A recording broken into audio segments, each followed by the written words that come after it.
Buenos días. Bueno, esta jornada vamos a comenzar con con el tema impositivo. Vamos a hablar tanto de lo que es el sistema tributario en Bolivia y vamos a hablar de los impuestos básicos a los que muchos contribuyentes están obligados. Estamos hablando del IVA, el IT, el IUE y el RCIVA, que son los impuestos más recurrentes dentro del sistema tributario.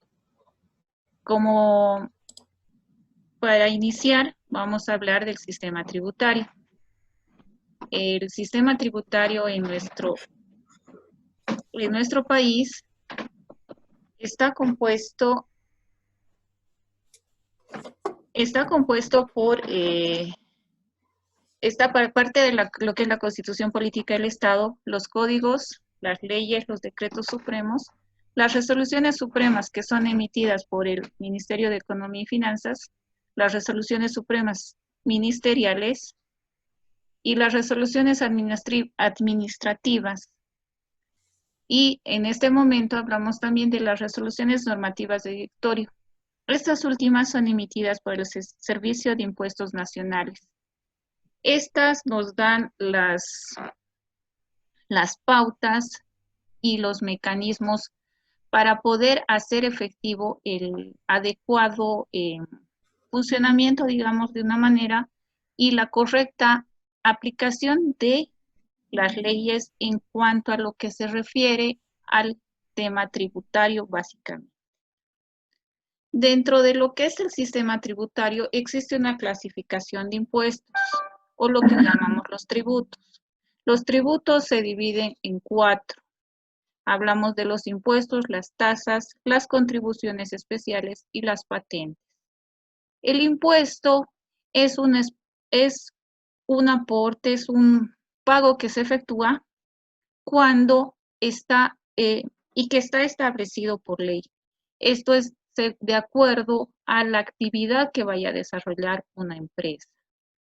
La tasa es un pago eventual que se efectúa cuando se percibe un servicio del Estado, sea esto a nivel nacional, departamental o municipal.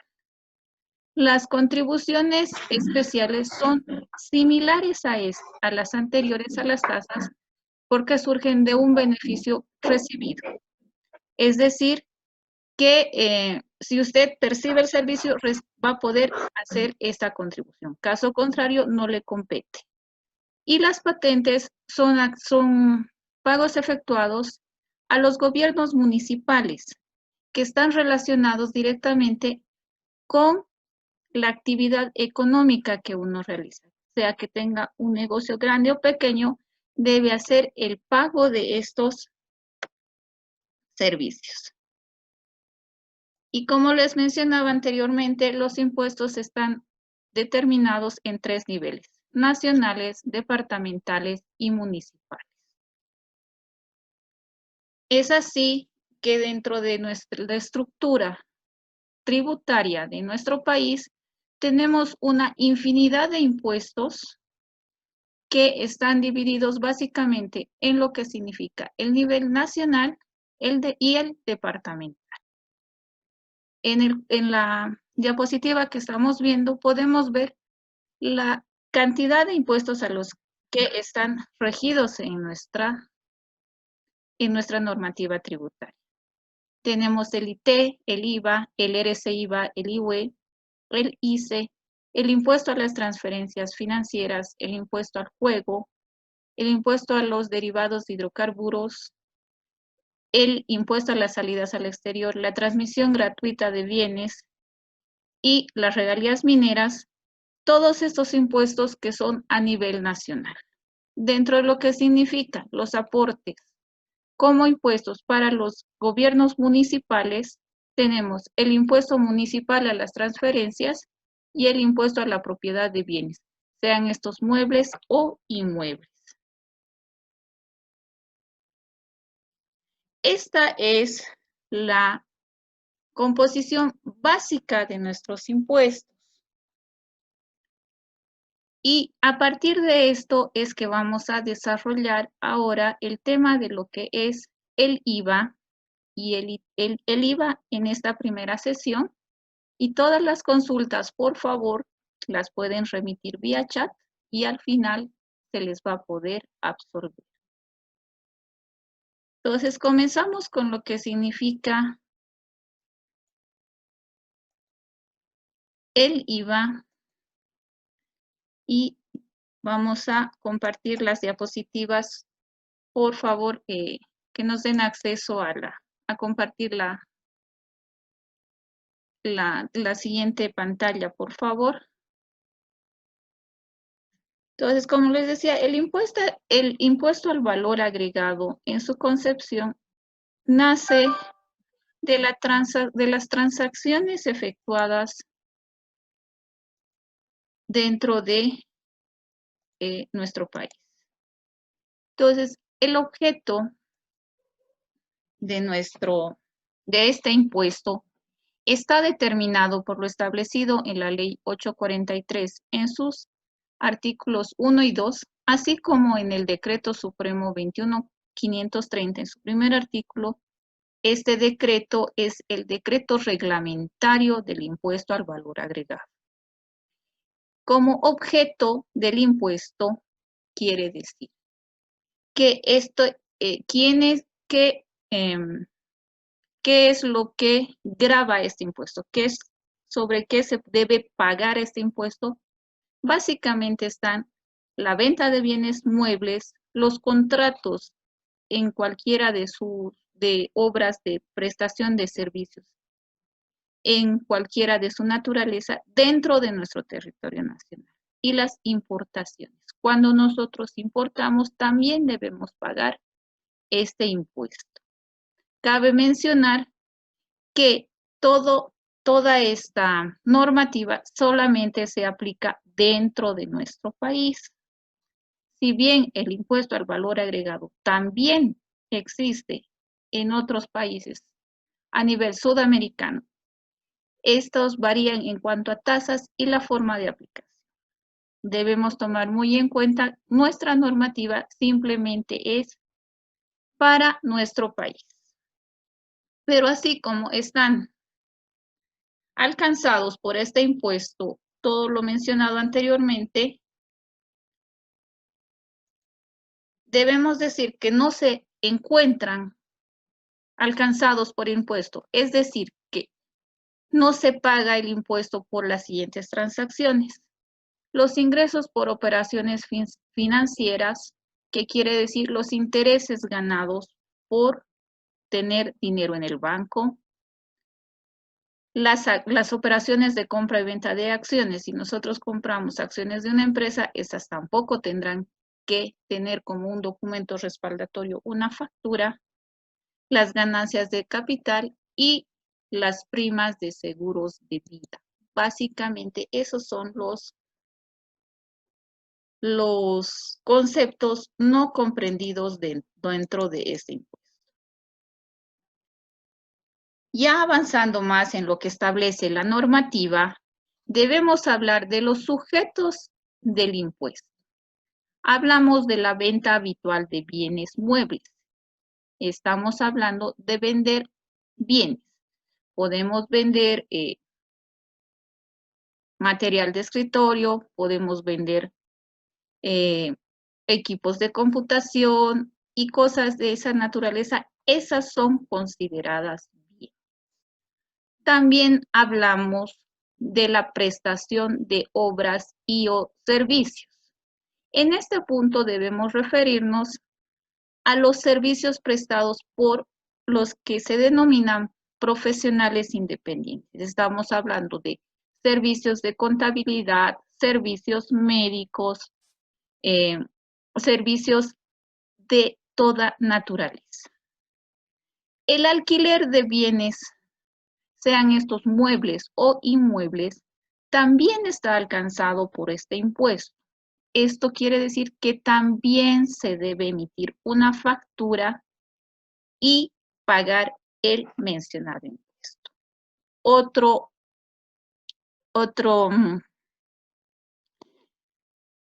sujeto de este impuesto es lo denominado leasing financiero, que se refiere al alquiler de un bien a través de una entidad financiera.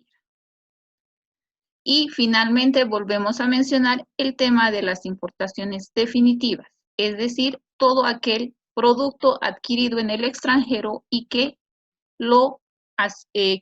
hacemos llegar hasta nuestro país. También debemos pagar por este impuesto. También la ley 843 prevé lo que se denominan las exenciones. Las exenciones se refieren a aquellas que no están alcanzadas por el impuesto de manera excepcional. A esto se refiere a los bienes que importa el personal diplomático que está legalmente constituido en nuestro país. Y las mercaderías bona fide, que quiere decir que las trae de buena fe el personal diplomático. Entonces, con estas consideraciones podemos empezar a hablar de los componentes de lo que es el impuesto al valor agregado. El impuesto al valor agregado tiene dos componentes, el débito fiscal y el crédito fiscal. El débito fiscal es aquello que surge de lo que se viene a denominar las ventas o ingresos del contribuyente. La tasa que se va a aplicar a esos conceptos es equivalente al 13%. Esta alícuota se va a aplicar a todas las ventas efectuadas de manera mensual dentro de lo que significa la liquidación del impuesto. Y el crédito fiscal se va a aplicar con la misma alícuota de todas aquellas facturas que se hayan recibido por concepto de compras. Pero en este caso debemos considerar que las facturas por compras recibidas por el contribuyente deben tener como consideración especial que estén vinculadas a la actividad.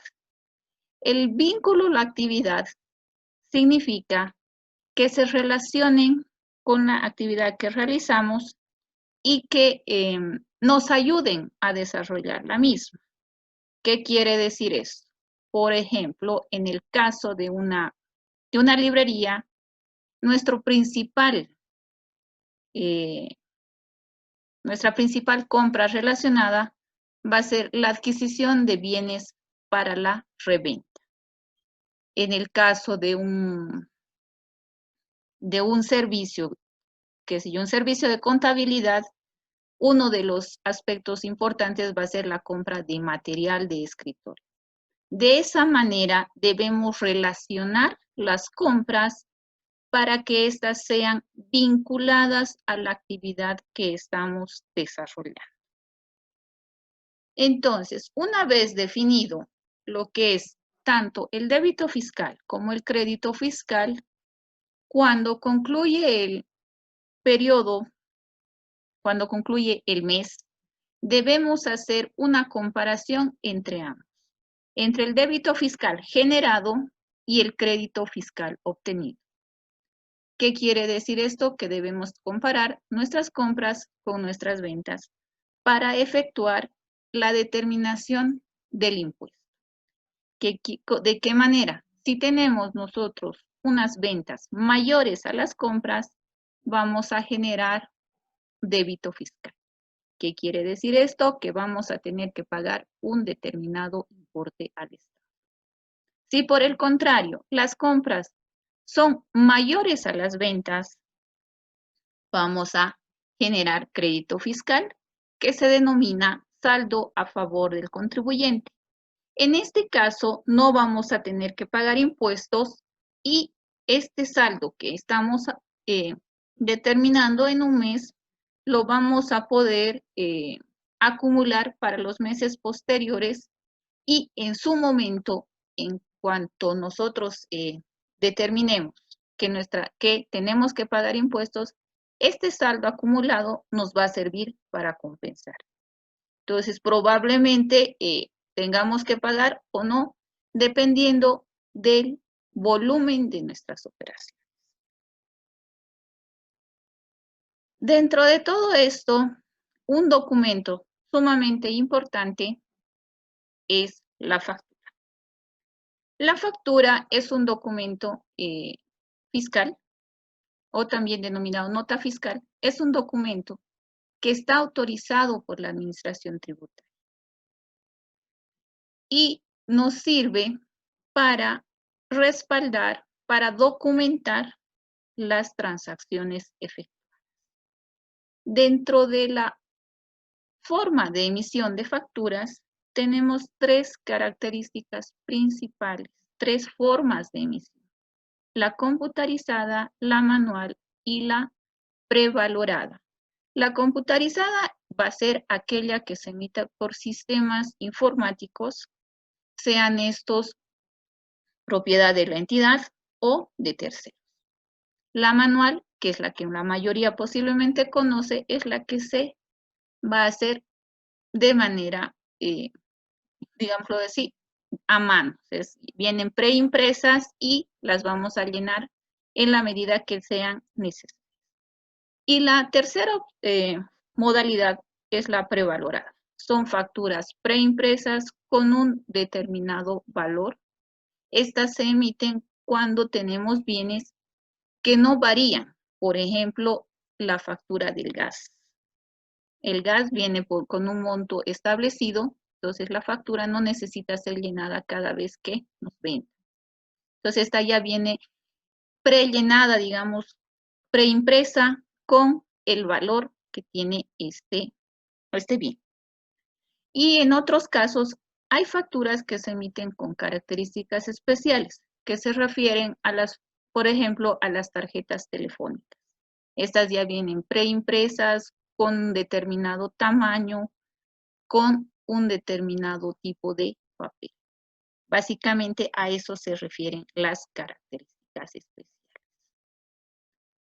Otra cosa importante en cuanto a la emisión de facturas, tenemos que el valor mínimo para emitirlas son bolivianos 5.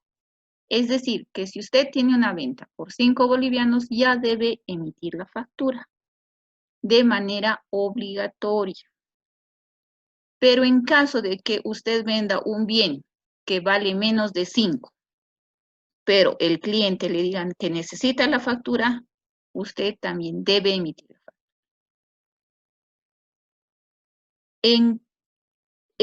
Por otra parte, como parte de las obligaciones que tiene el contribuyente, para aquellas ventas que sean menores de 5 bolivianos, por las cuales no estamos emitiendo la factura, debemos tener un registro. Un registro en el cual vamos a ir llenando el momento que se efectúa la venta, todas aquellas que sean menores a 5.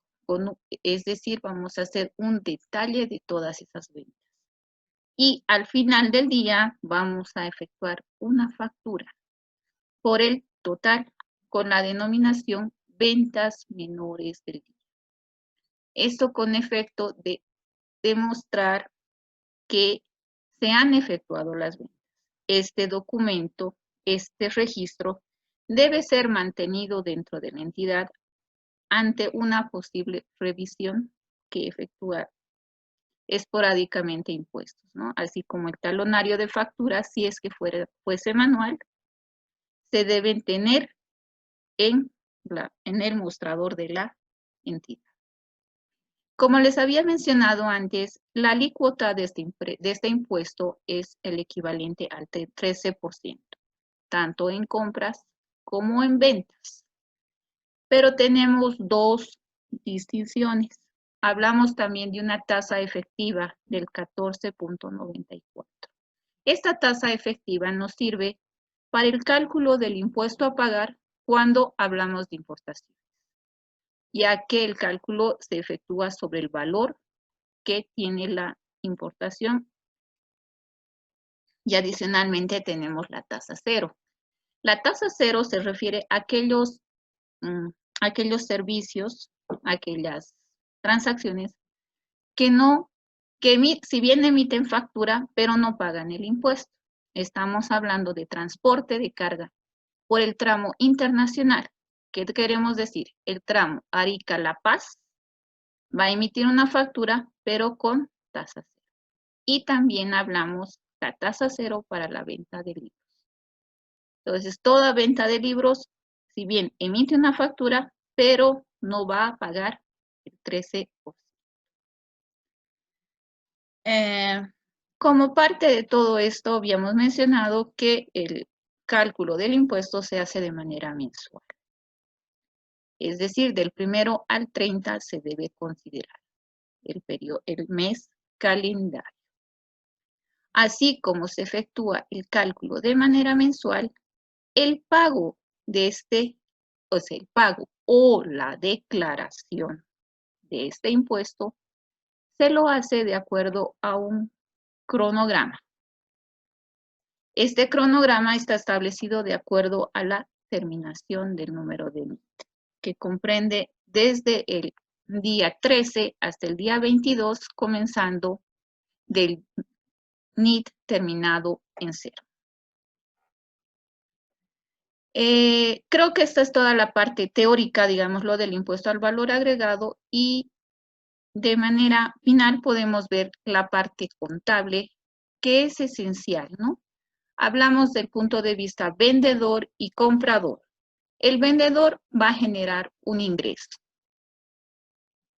En este ejemplo que ustedes pueden ver en la diapositiva, simplemente estamos hablando del impuesto al valor agregado como débito fiscal.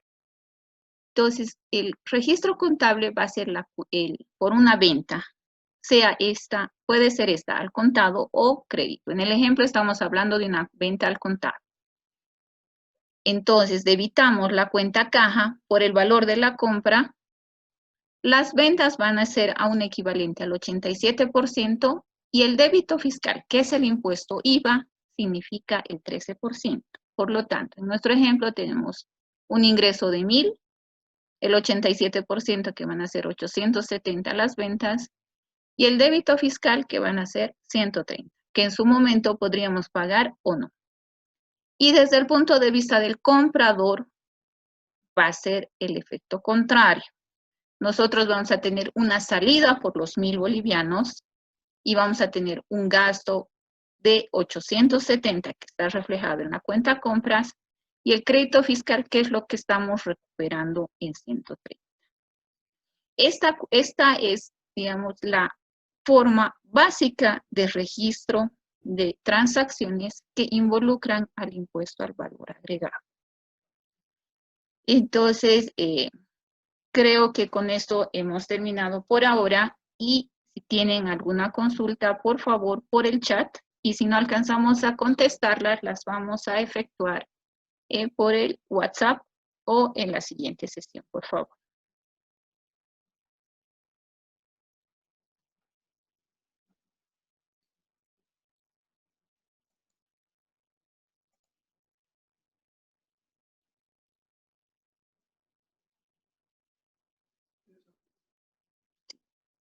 ¿Tienen alguna consulta? Por favor, por el chat o si desean preguntar directamente.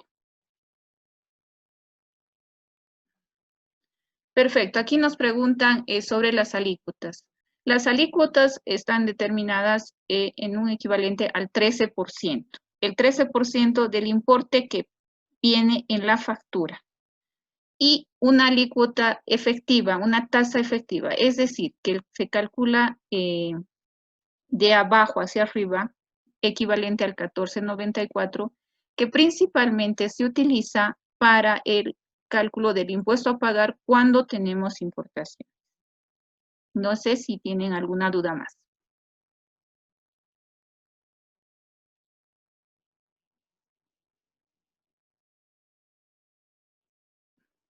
Bueno, en cuanto a lo que significa, aquí preguntan el tema de la factura de luz. Dentro de la factura de luz tenemos dos conceptos. Uno que es el concepto directamente relacionado con el servicio, que es la energía eléctrica, y las tasas que nos cobra el gobierno municipal por aseo y alumbrado. Entonces, cuando nosotros registramos la factura de luz, debemos deducir del monto total los dos importes que corresponden al gobierno municipal para el cálculo del impuesto. Es decir, nosotros vamos a poner, como un ejemplo, una factura que viene por 100 bolivianos y tenemos como tasa de aseo y alumbrado de 15. Por lo tanto, nuestro importe base para calcular el crédito fiscal va a ser los 100 menos los 15. O sea, vamos a calcular el impuesto solamente sobre los 85. Y la diferencia podemos registrarla directamente cargando a lo que significa el gasto de luz, o podemos hacer un desglose. Podemos tener gasto de luz, tasas por alumbrado y aseo, crédito fiscal, todo contra caja y o cuentas por pagar, dependiendo del momento del registro de la factura.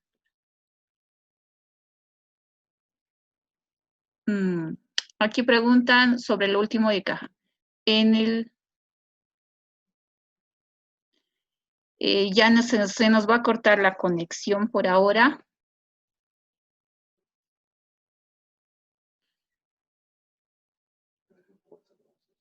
Ya. En el grupo de WhatsApp vamos a contestar las últimas preguntas, por favor, porque se nos va a cortar la transmisión.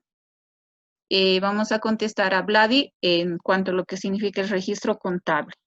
El registro contable se refiere a cómo nosotros estamos registrando.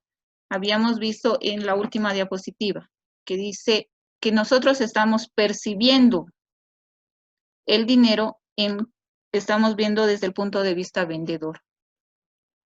Entonces ahí tenemos la opción caja y es por eso que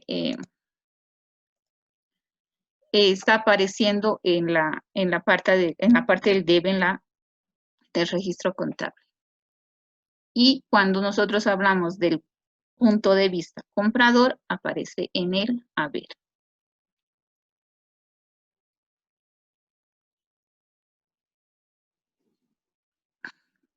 Nos pregunta Fabiola, cuando vienen impuestos a controlar las facturas, no las tenemos a mano porque está en la declaración? Te multan, ellos dicen que la tienda debería estar cerrada y en qué artículo. La normativa establece que debemos mantener el talonario de facturas en nuestra institución, ya que como está el lugar abierto, debemos tener a la mano el talonario de facturas para estas ser emitidas. Entonces, la recomendación en cuanto a esto, si ustedes trabajan con un tercero para el tema de liquidación de impuestos, la mejor opción es facilitarle solamente las copias que nosotros mantenemos al consultor o a la persona que efectúa para evitarnos la multa, ya que si no tenemos este documento, sí somos susceptibles de una sanción.